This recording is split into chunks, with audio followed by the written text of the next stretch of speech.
observing the M31 Galaxy with a Skywatcher Heritage D114mm eyepiece telescope.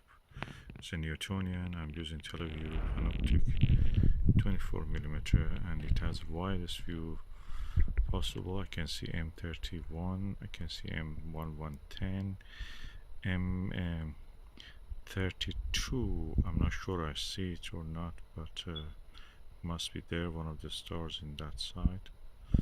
So it's quite nice actually. I feel as if I'm looking at the Dobsonian 12-inch one. Let me see if I can see any of the dark lanes.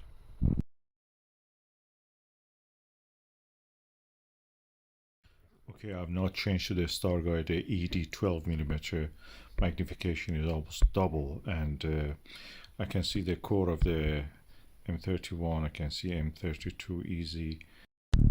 M32 is visible.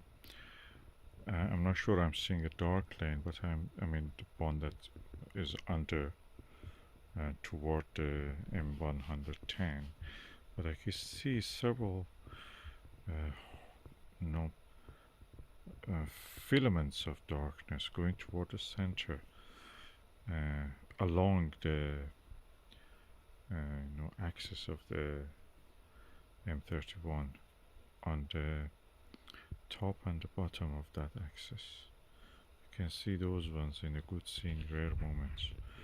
I'm not sure I'm seeing the dark lane. I can see it. There is of course the glow of the center of the M31 finishes at one point underneath toward the M110, so that's probably is showing the absence of the light, shows the dark lane. But I don't see the second dark lane, which I can see in the 12-inch Dobsonian.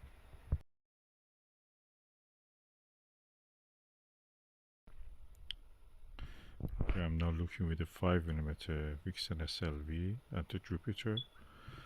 I can see a lot of details actually. I'm surprised.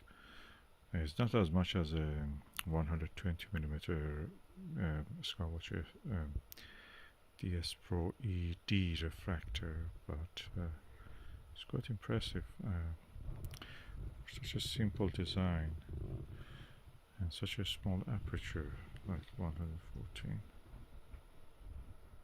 It's quite pleasant actually, and is aberration free. I don't see any chromatic aberration.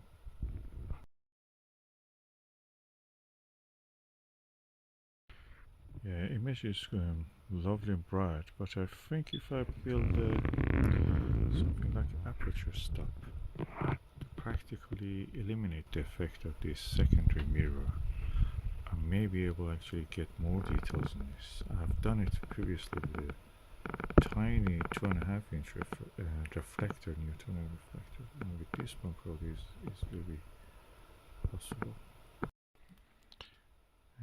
Considering that this Newtonian telescope is quite cheap, it is a fraction of the price of a refractor,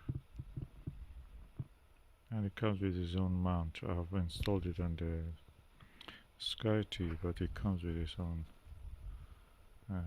kind of tracking mount. I actually have to start to use this tracking mount, maybe for the next video.